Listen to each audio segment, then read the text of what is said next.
Pour que nature vive. Pour que nature vive. Le podcast du Muséum pour comprendre le vivant et notre planète. Le vivant et notre planète.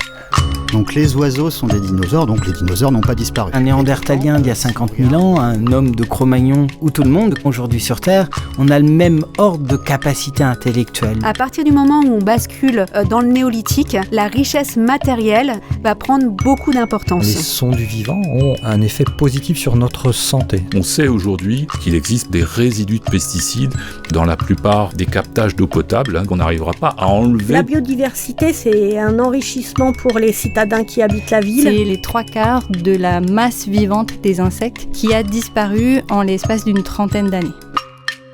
Voilà, c'est le vivant comme une solution et les mécanismes écologiques comme des moyens d'action. Écoutez les sons du vivant avec Jérôme Sueur. La nature ne se laisse pas seulement regarder, elle se fait aussi entendre. Les forêts, les rivières, les animaux nous parlent, mais qui prend encore le temps de les écouter ?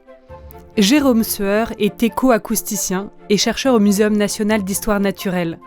Aujourd'hui, il va nous expliquer comment il enregistre les sons du monde vivant et ce qu'ils nous disent de la biodiversité, de la science et de nous-mêmes.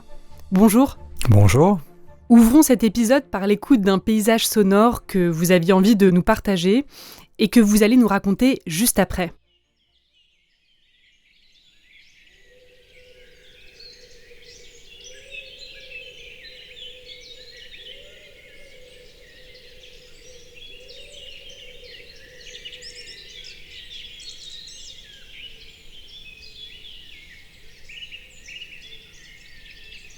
Alors c'est un enregistrement qui a été fait en juin 2019 dans une forêt du Haut-Jura. Cette forêt s'appelle la forêt du Rizou. On est proche de la frontière suisse.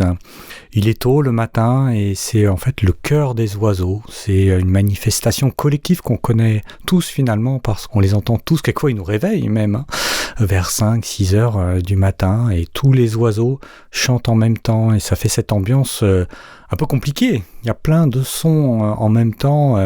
Même une oreille entraînée peut avoir du mal à savoir qui est en train de chanter. Voilà, c'est le témoignage en fait d'un moment en France, un jour, à une heure donnée. Et ce qui est étonnant, c'est qu'en fait, c'est pas un enregistrement que j'ai fait. Finalement, puisque je n'étais pas sur le terrain dans cette forêt ce jour-là à cette heure-là, mais c'est un magnétophone automatique qui finalement a observé sans que personne ne soit là.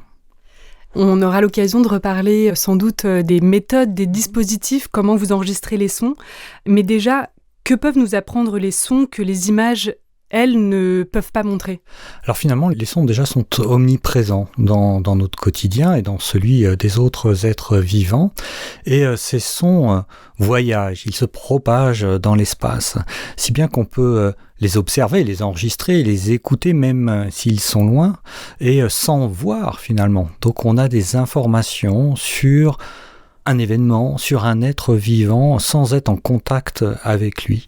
Et tous ces sons nous arrivent de toutes parts, et c'est ça qui est intéressant, c'est que par rapport à l'image, on peut avoir une écoute à 360 degrés, dans tous les sens, et puis sur un temps long aussi. Une image est évidemment un instantané. On peut faire des films, bien sûr, mais avec le son, on peut enregistrer longtemps, sur du temps vraiment long. Donc je ne parle pas de quelques minutes ou de quelques heures, mais sur des semaines, des mois, des années. Et donc en écologie, ça nous donne ce qu'on appelle un pouvoir d'observation, un pouvoir d'échantillonnage qui est très grand.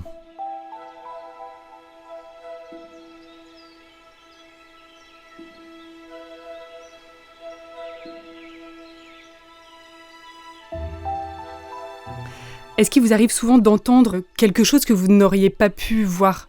Alors, c'est presque tout le temps le cas. Imaginez, vous allez en forêt, vous allez d'abord entendre quelque chose. Vous allez entendre un oiseau et vous n'allez pas le voir. Vous le verrez peut-être même pas du tout parce qu'ils bougent, parce qu'ils sont dans la canopée, parce qu'ils sont cachés par les feuilles et par les troncs.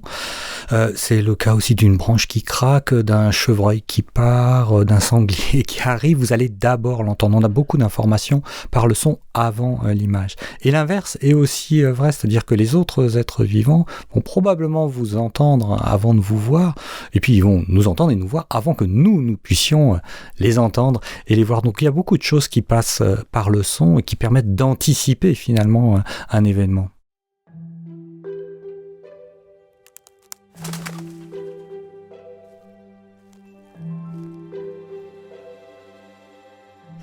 Vous dites aussi que le son est une manifestation donc directe de la biodiversité qui a été en partie négligée. Entrons maintenant dans le cœur de votre discipline, l'écoacoustique. Vous êtes passé finalement du chant isolé d'un individu à, on pourrait dire, l'orchestre de toute la forêt. Comment cette bascule a vraiment changé notre façon de faire de la science ? Alors, en fait, ce qui s'est passé, c'est que historiquement, on s'est intéressé aux chants, aux manifestations sonores des autres êtres vivants par une approche d'éthologie, c'est-à-dire d'analyse du comportement animal. On cherche toujours à savoir ce que font les autres êtres vivants quand ils chantent. Je prends le cas, il y avait un merle dans l'enregistrement du Rizou. Pourquoi ce merle chante ? Comment il chante ? Comment il produit son son ? Comment ce son se propage dans la forêt ? Comment il se mélange avec les autres sons, comment il est reçu par un autre individu, que ce soit un autre mâle, une autre femelle, quelle information est codée dans ce chant, à quoi il sert finalement dans leur vie quotidienne et dans leur survie. Donc ça, c'est une approche, encore une fois, très comportementaliste. C'est ce qui a été fait depuis la Deuxième Guerre mondiale, et dans ce cas-là, on s'intéresse essentiellement à une espèce, par exemple le merle, et on va enregistrer un individu en cherchant à enregistrer que lui, pas comme dans l'exemple qu'on avait où il y a tous les sons en même temps. C'est un petit peu comme les planches d'histoire naturelle, où on a un dessin morphologique ou anatomique, où l'individu est en fait complètement extrait de son milieu parce qu'on veut montrer certains caractères, et c'est très important. Donc ça, c'est la bioacoustique. Voilà. Et puis, depuis quelques années, on a une sorte de changement de paradigme où on essaye en fait d'ouvrir nos oreilles un peu plus grand. C'est un petit peu comme si on passait de la photographie de portrait avec un téléobjectif. On veut voir que cet oiseau et rien d'autre avec un fond flou. Et quelquefois, on perd un petit peu la notion de là où on est, à une photographie grand angle où on va prendre toute la forêt, et puis l'oiseau sera peut-être un petit peu petit dans la forêt, mais il sera quand même là. Et là, c'est la même idée. C'est-à-dire qu'on ne va plus enregistrer un seul individu, on va enregistrer tout l'environnement dans lequel il est, auquel il appartient, dans lequel il interagit. Et donc, on va passer d'un enregistrement dit focal, centré sur un individu, à un enregistrement de paysage sonore, où on enregistre tout ce qu'il y a dans l'environnement. Et c'est ça, l'écoacoustique.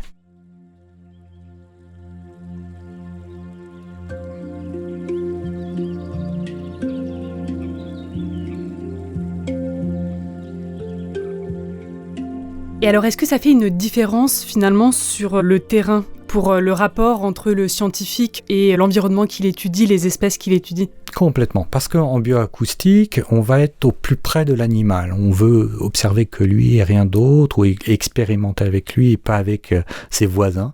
Donc on va au plus proche, on prend son microphone, son magnétophone, quelquefois son haut-parleur, et on observe.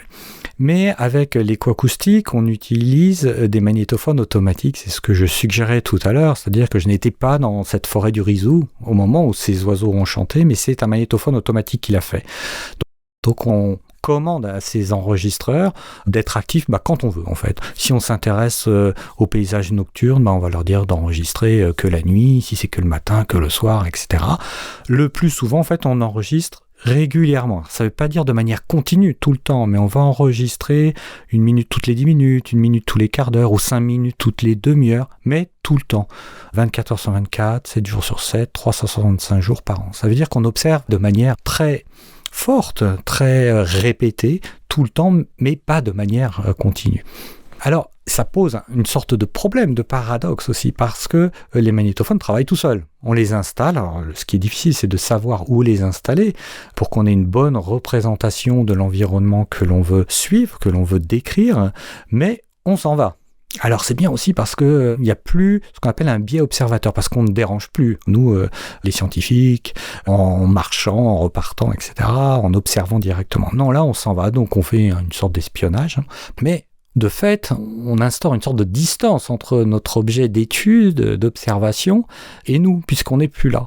Donc ça, c'est un petit risque, et c'est important en fait de repasser du temps sur le terrain, à écouter pour essayer de comprendre quand même ce qui se passe de manière directe et pas indirecte après au laboratoire.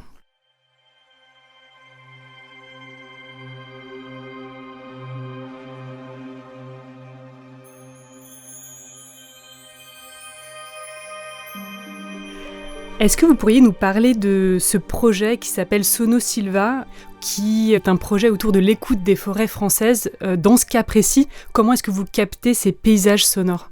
Oui, alors le projet Sono-Silva est un projet qui est élaboré avec l'Office français de la biodiversité et le Muséum national d'histoire naturelle et qui a pour premier objectif d'essayer de trouver une manière de suivre une partie de la biodiversité du pays, donc sur le long terme et à l'échelle du pays. Donc pour l'instant, l'idée est d'essayer d'appliquer les techniques d'écho-acoustique, ces enregistrements automatiques, dans les forêts protégées de France. On se limite pour l'instant à ces environnements, que ce soit des parcs nationaux, des parcs naturels régionaux, des réserves naturelles, des réserves de l'Office national des forêts. On a demandé aux gestionnaires d'installer des magnétophones pour nous. Et on enregistre comme ça 110 forêts, répartis sur toute la France hexagonale et la Corse. Pour le moment, on est en train de réfléchir à aller aussi dans les Outre-mer. Et ces magnétophones fonctionnent du mois de mars au mois de septembre. Ils enregistrent 1 minute tous les quarts d'heure et donc ils captent tous les sons dans ces forêts. Avec l'objectif d'avoir donc des informations sur la biodiversité, sur la dynamique spatiale et temporelle des paysages sonores de ces forêts, d'aller chercher peut-être quelques espèces en particulier, savoir quand est-ce qu'elles arrivent, quand est-ce qu'elles partent, d'estimer l'hétérogénéité des paysages sonores des forêts françaises. Est-ce que si je passe d'une forêt à une autre, est-ce que je vais percevoir la même chose? Est-ce que la diversité sonore est la même? Et puis l'idée aussi derrière ce projet, qui moi me tient à cœur, c'est de sensibiliser finalement à l'écoute de la biodiversité. Alors déjà en passant par ces gestionnaires pour peut-être les pousser un peu à sensibiliser leur propre public, à faire de la pédagogie, à mettre en valeur leur patrimoine sonore local et nous, à l'échelle du projet, le patrimoine sonore national de ces forêts protégées.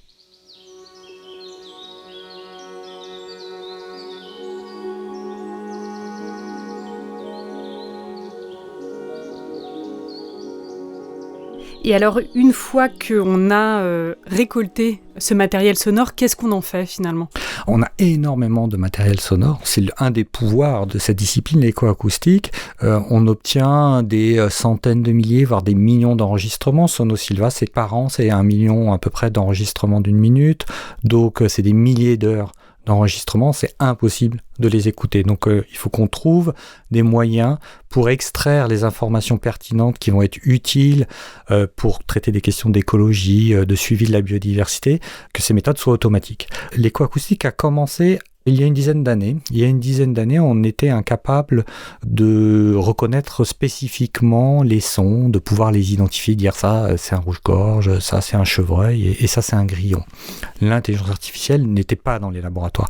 Et donc à ce moment-là, on a eu d'autres stratégies en disant on va décrire de manière très globale les enregistrements avec ce qu'on appelle des indices acoustiques qui vont dire si ces enregistrements sont riches ou pas en sons, avec l'hypothèse que plus il y a de sons, plus il y a de diversité derrière, plus il y a d'espèces derrière. Donc historiquement, on a commencé avec ça et maintenant, on commence à utiliser l'intelligence artificielle. Donc là, on est vraiment dans une phase de bouillonnement vraiment de l'utilisation de ces techniques, ce qui nous permet en effet d'aller beaucoup plus loin et d'aller commencer à nommer les éléments sonores que l'on a dans ces enregistrements qui sont des mix en fait de plein de sources compliquées qui se croisent les unes les autres.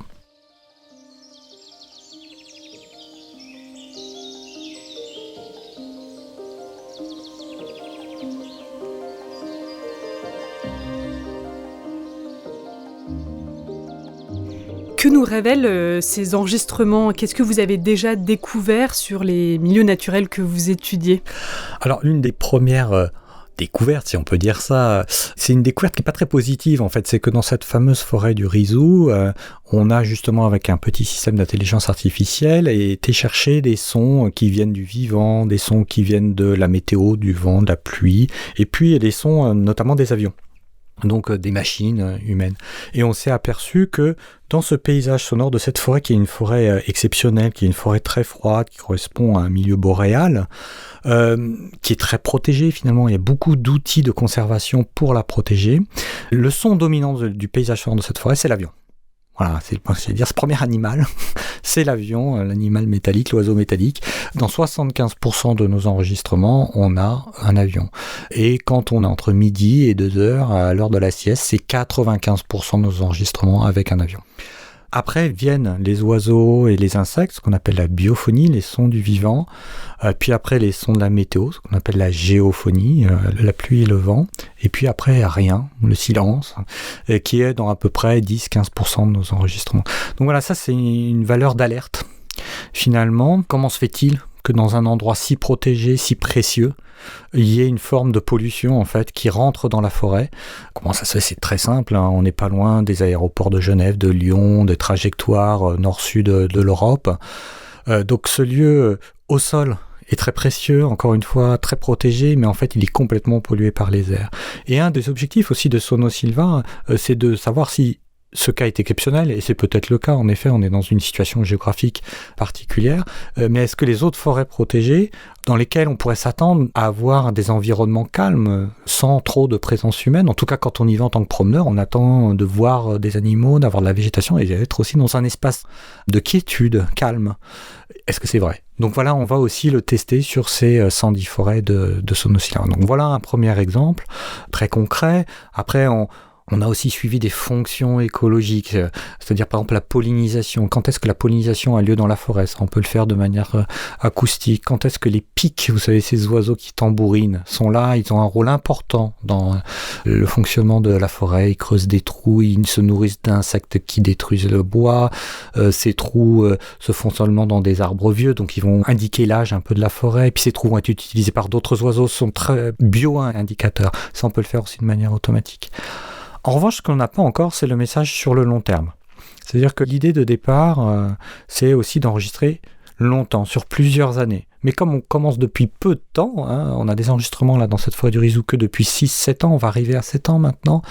Pour l'instant, avec les outils que l'on utilise, on ne voit pas de grands changements du paysage sonore. Alors qu'on sait que la forêt est en train de changer, elle est en train de sécher, notamment à cause du changement climatique, elle est surexploitée. Donc, il est possible qu'on observe des changements. Pour l'instant, on ne les a pas encore détectés avec les techniques que l'on utilise.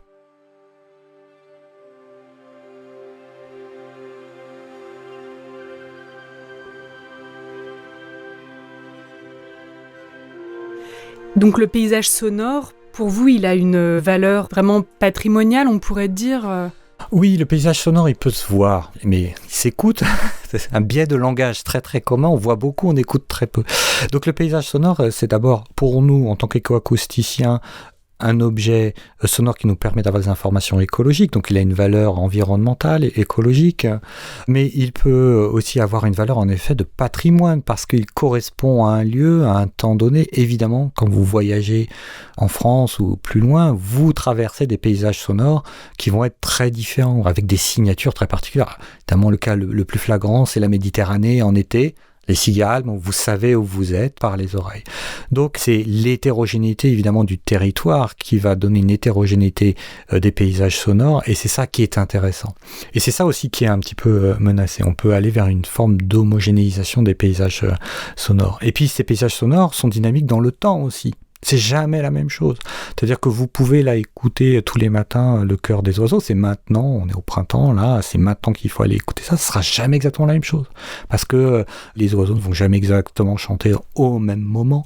Et puis il va y avoir un événement, un coup de vent, de la pluie, ou une voiture qui passe. Enfin, c'est extrêmement dynamique, et c'est là aussi ce qui est intéressant. C'est dans cette diversité des sons, dans la diversité spatiale et dans la diversité temporelle. Et puis les paysages sonores ont aussi une valeur potentiellement artistique, parce qu'ils sont source d'inspiration aussi pour des artistes, évidemment plutôt des musiciens, qui vont aller emprunter en fait à la nature. C'est une forme de bio-inspiration pour faire des compositions, quelles qu'elles soient, plus ou moins proches de ce qu'ils ont entendu, avec plus ou moins de déformation, de copie. Mais c'est aussi une forme d'inspiration artistique. Et puis ça peut aussi avoir une valeur commerciale, une valeur juridique. Enfin, il y a énormément de dimensions à définir finalement aussi pour ces paysages sonores. Et tout ça nous laisse à penser qu'il faut les protéger. Ils sont menacés d'une certaine manière par les bruits que l'on fait, par la chute de la biodiversité, bien sûr, donc qui appauvrit ces milieux. Et ce sont des éléments qui sont à considérer dans les politiques de protection des espaces naturels.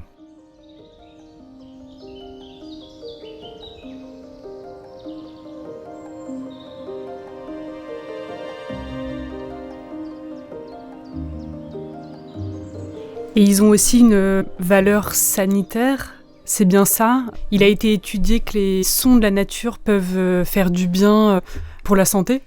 Oui, les paysages sonores, enfin les sons du vivant, on va dire, ont en effet un effet positif sur notre santé. C'est-à-dire qu'ils vont faire diminuer tous les marqueurs de stress, ils vont améliorer la performance cognitive, améliorer l'état psychologique.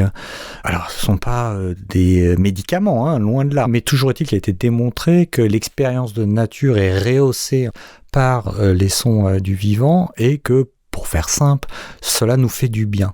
Alors qu'au contraire, les sons que l'on produit avec nos machines, eux, nous font du mal et font du mal aux autres êtres vivants. Et donc on peut retrouver des questions de santé humaine, de santé des environnements et de santé des autres êtres vivants dans ces questions de sons du vivant, de paysages sonores naturels.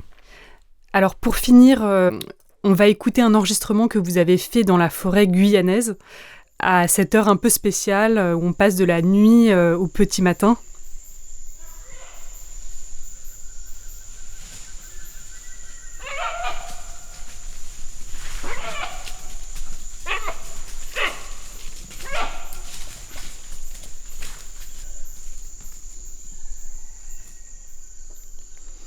Est-ce que vous pouvez nous raconter ce moment et ce qu'il a représenté pour vous ? Ouais, alors c'est pas un très bon enregistrement. Quelqu'un qui fait de l'enregistrement en nature va dire oh, on entend plein de choses. Et en fait, ce qui se passe, c'est que c'est le matin, très tôt en effet, c'est dans la réserve nationale naturelle des Nourracs, donc on est au milieu de la forêt tropicale de la Guyane. J'enregistre, naturellement le matin, et il y a ces aboiements, ces mouvements, on entend des mouvements, et je sais pas du tout ce que c'était, et c'était un peu impressionnant en fait, alors que c'était que des cervidés, en fait, des sortes de chevreuils, si vous voulez, ça s'appelle des daguets rouges. Et ils allaient tellement vite, j'arrivais pas à savoir où ils étaient, ils sont pas passés très très loin. Voilà, c'est un petit moment de vie de scientifique sur le terrain où il y a de l'imprévu, c'est hyper dynamique, on sait jamais ce qui va se passer. Voilà, c'est un exemple qui se passe loin, qui se passe en forêt tropicale, mais c'est quelque chose que chacun peut vivre finalement dans une forêt en France hexagonale ou en Corse, enfin n'importe où finalement. Tant qu'on prend le temps et qu'on fait l'effort, qui est pas forcément facile, de mettre à distance, de s'éloigner en fait, tout simplement. On s'éloigne un petit peu des autres. Souvent on se décale aussi temporellement, très tôt le matin ou la nuit ou le soir. Et il vaut mieux être seul, ce qui est aussi pas facile à faire, parce qu'on aime bien être à plusieurs pour partager ses émotions, quelquefois se rassurer. Mais c'est ça qui est aussi super excitant, c'est d'être seul. Et n'importe qui peut en fait finalement expérimenter ça, aller écouter. Alors on va écouter un autre son justement un peu plus près de chez nous, dans une autre forêt en Auvergne.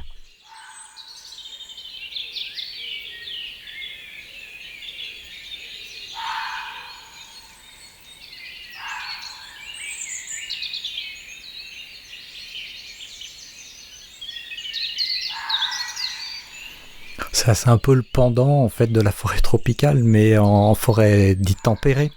Et donc ouais, on est en Auvergne, il y a les volcans au loin. C'est un paysage sonore qui est presque ordinaire, il y a énormément d'oiseaux. Il y a les aboiements, là c'est pas le daguet rouge, c'est tout simplement le chevreuil, qui donne beaucoup d'écho à l'enregistrement, qui donne de l'espace, de la profondeur à cet enregistrement, et que j'ai fait, pareil, c'est pas du tout avec la blouse de scientifique, en vacances tout simplement. En partant tôt le matin, pareil, à 4h30, je crois, je vais juste aller écouter, je vais juste aller observer, ressentir ça, et puis peut-être que ça me donnera des idées de recherche aussi en même temps. Et ça, n'importe qui peut expérimenter ça, il n'y a pas besoin d'aller à l'autre bout du monde, c'est pour tout le monde, c'est des paysages qui sont, c'est-à-dire gratuits, il y a des concerts qui sont gratuits, il y a juste à aller les écouter.